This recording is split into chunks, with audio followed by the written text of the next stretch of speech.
This is Working with the Law, Week 3, with transformational life coach Christi Corradi.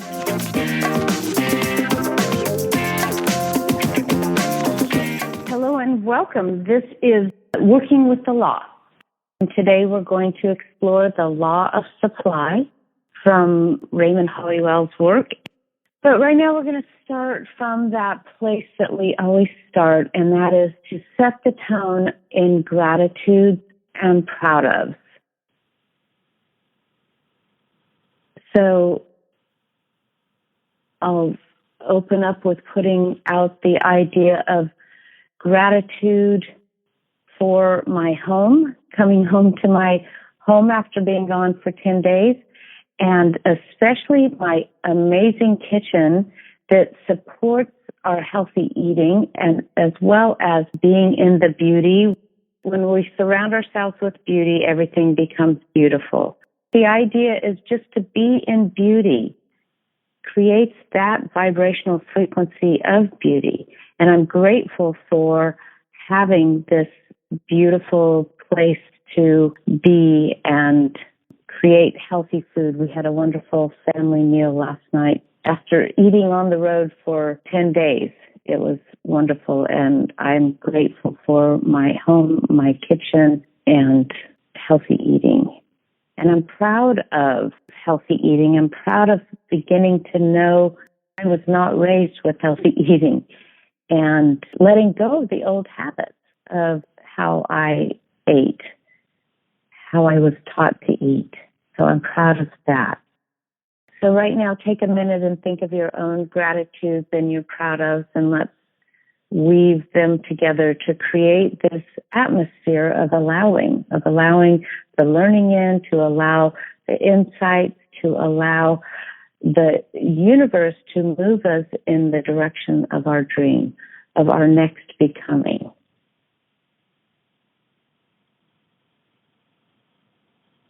And you might take a minute to jot those down.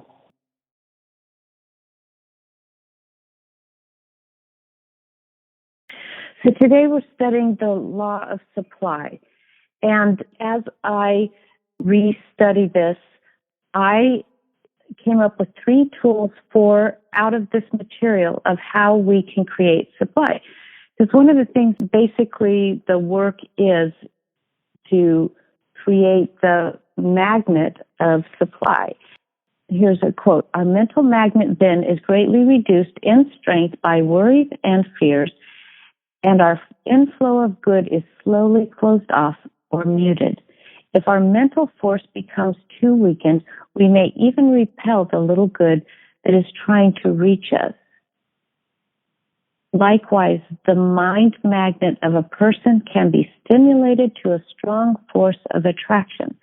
And so the law of supply is virtually the concept that everything is available to it. We are sitting in supply.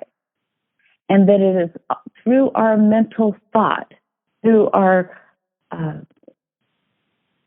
mental development, our exercise, our calisthenics, if you will, of our thought process to move into the place of allowing that supply in. It's like the story that told about the farmer that is struggling all along to become to make a living with his cattle, and the cattle don't like the water that's there, and it's almost like not using what's available to him, but thinking he knows the way to make it work.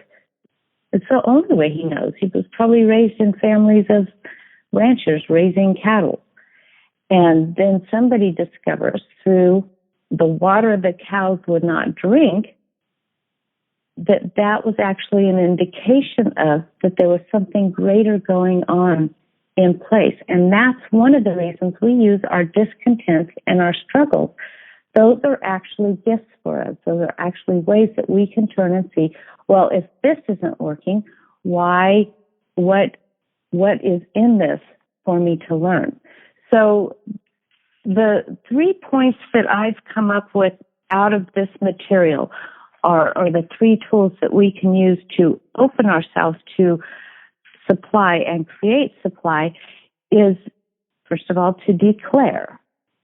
And we want to declare, that's declaring what it is that we are desiring with calm confidence. So that's tool number one. And I'm going to go back through these and make some points on it. And tool number two is to live in a new way, letting go of old constraints. And the third way is creative thinking, that we create a need or a demand, and that opens us up to creative thinking that leads us to that we have declared. So these are the three steps, and I'm going to go back and talk about these a little bit. So to declare what we are declaring is not just to make the statement, like we decide for something, we make a decision. That's what declaring is it's like, okay, I choose to become a healthy weight. So if I declare that, and if I've made that decision, and I move in every act and action, every thought and action, not just action, not just acting, but the thought. So remember, our thought creates our feeling. So there has to be a feeling. Is it passion? Is it disappointment? What is the feeling? So our thought creates our feeling, creates our action, creates our result. So, and then if we worry and fret about it, then that is actually the thought. We have turned our thought to the worry and the fretting of it.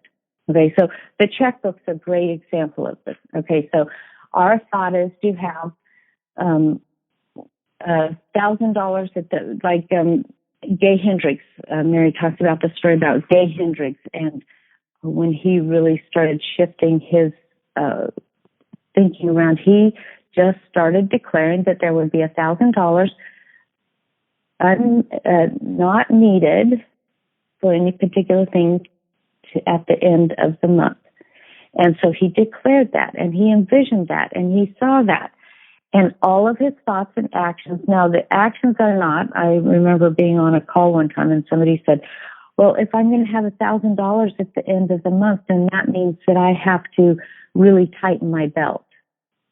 That's actually a worry or fret thought, right? That out of lack, I need to tighten my belt in order to have $1,000 at the end of the month. That is not what this is about. It's about declaring it, and in our every act and action toward a positive flow of or vibration, what we do to create that. One thing might be to invite a new person to your yoga class. We want to do this with calm confidence and let go of worry and fret. And our breath can be a tool to help us do that. So that's tool number one, to declare or to decide for and have every thought and action moving in the positive flow or direction of that with calm confidence. So the second tool is to live in a new way and to let go of restraints. Well, this is basically letting go of our paradigms. So we identify, and we can also use that through our struggle or our discontent. What is our struggle or discontent?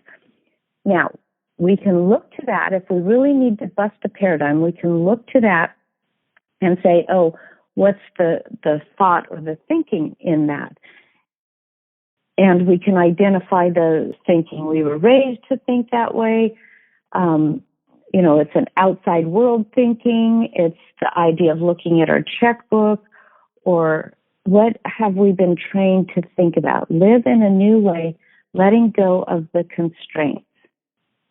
Okay, and so we can identify those paradigms, or we can just say, oh, look, here's a discord, here's a struggle.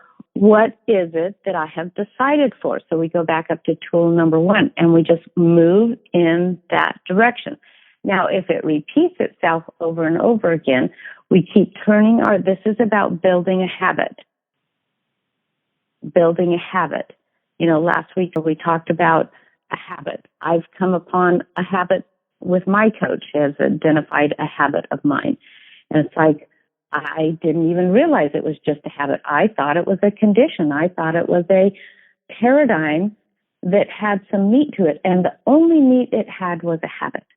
That I had done it for so long that I didn't know any other way to do it. So once we know that that's a habit, we can hit the pause button and repattern. Or we can just say, is there a struggle going on? Am I feeling some kind of constraint? What is it that I need to do to turn to look forward in the direction of, and that's why we have that dream, without a vision or a dream, without something in that GPS system, there's no guidance, there's no direction. Okay.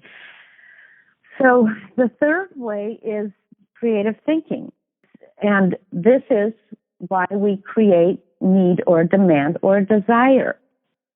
I actually encountered a potential client yesterday who is in such a position that she knows the feeling that she wants to have or create, but there's no real need to generate income, to do anything that pulls her forward. And it's like this moment of being, she realizes it's a moment of being an open slate.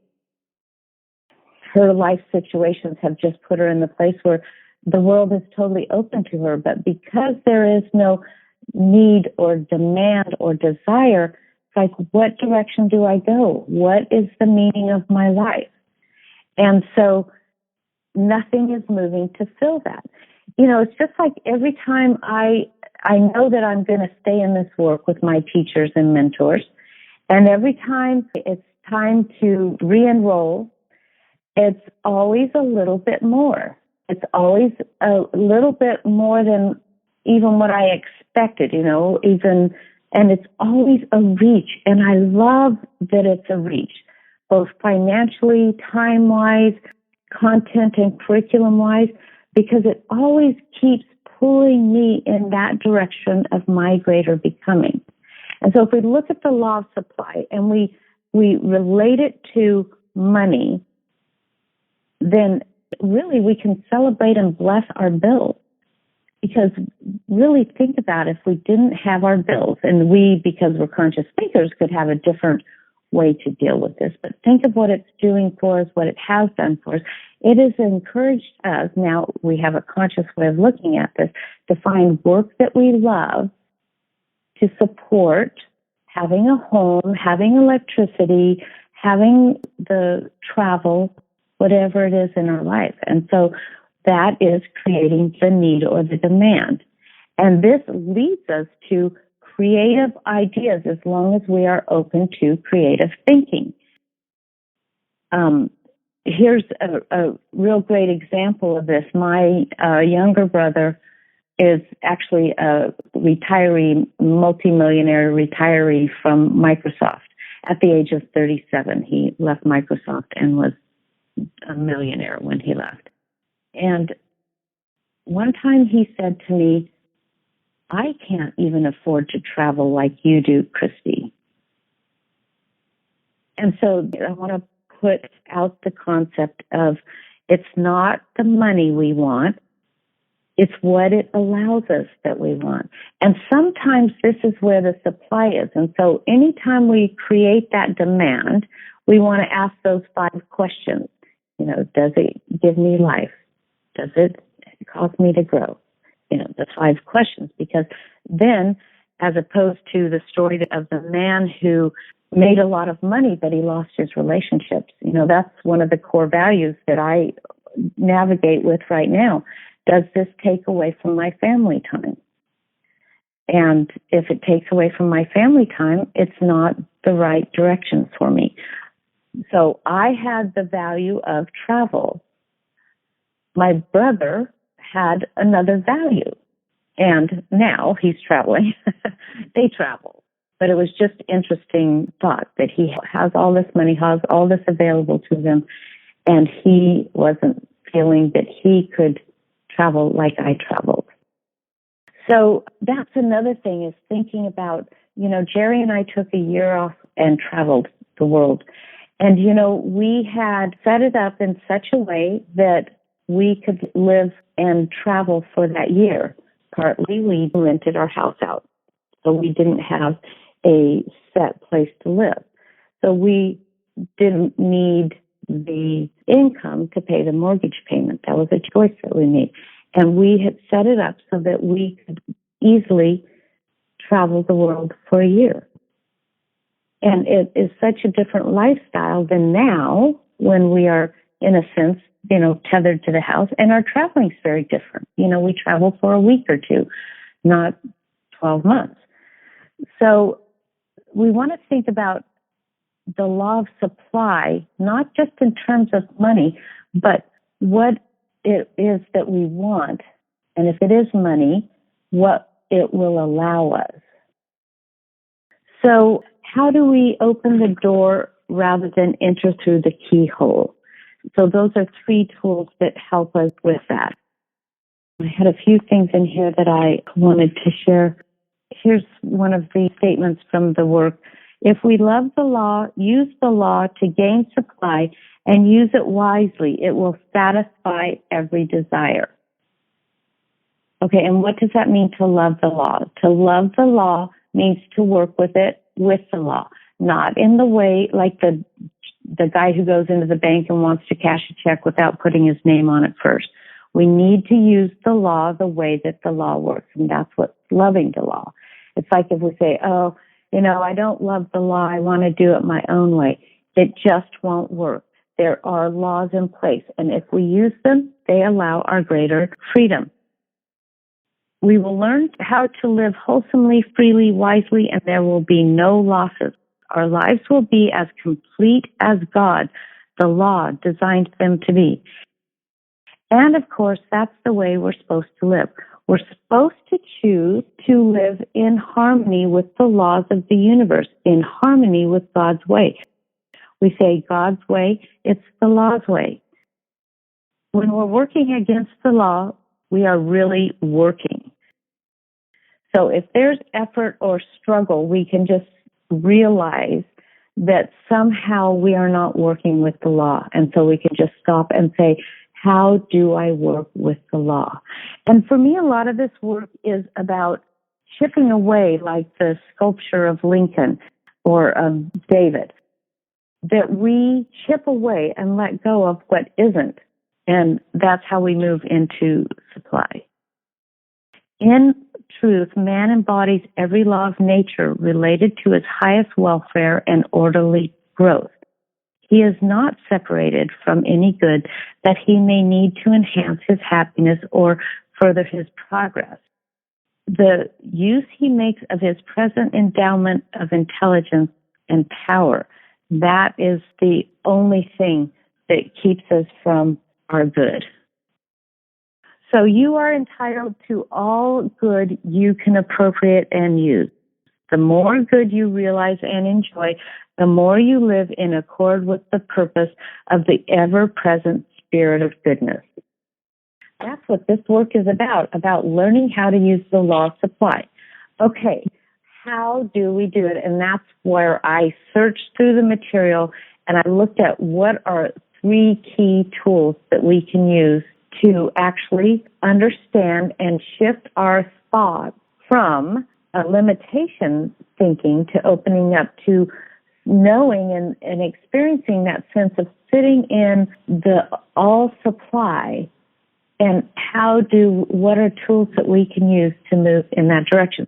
So I came up with declare it. So that's where we consciously use our mind to declare it, but we must declare it with calm confidence, and we must move in the direction of it with all of our thought and action. And that's where we write down, and that's why one of the reasons we get specific around our income that we want to generate. I mean, just to tell the universe, I want to be financially free. Well, in any moment in time, you are financially free as long as you are in the thought of it. When we're not sitting down looking at our checkbook and paying our bills, we are financially free.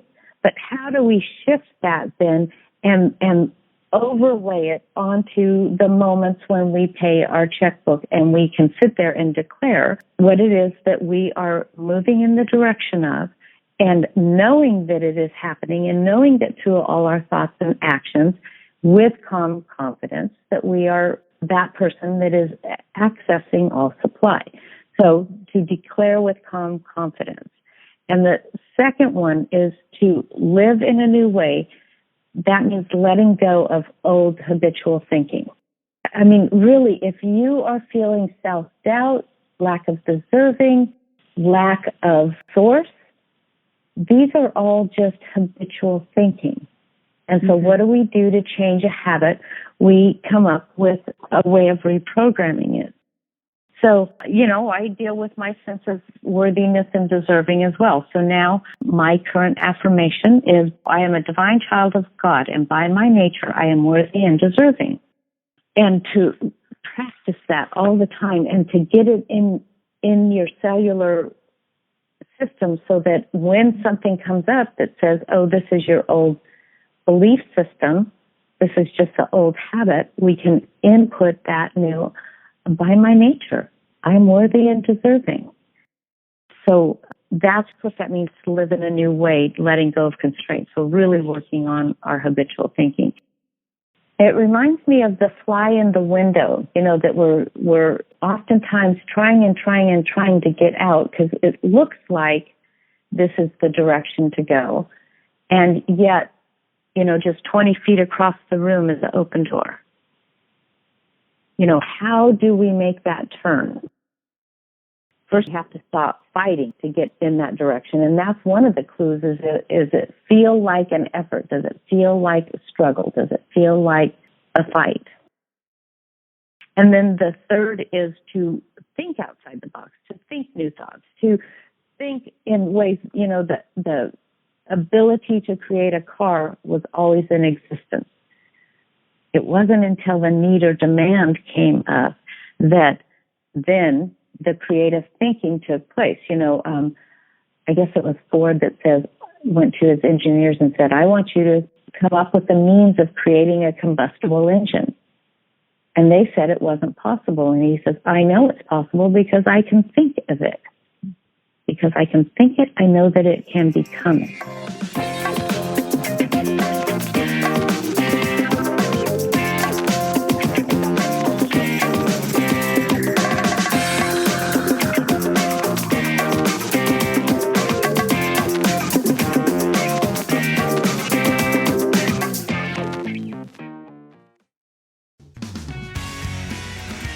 Thank you for listening to this podcast. Here are 2 exclusive podcast listener offers.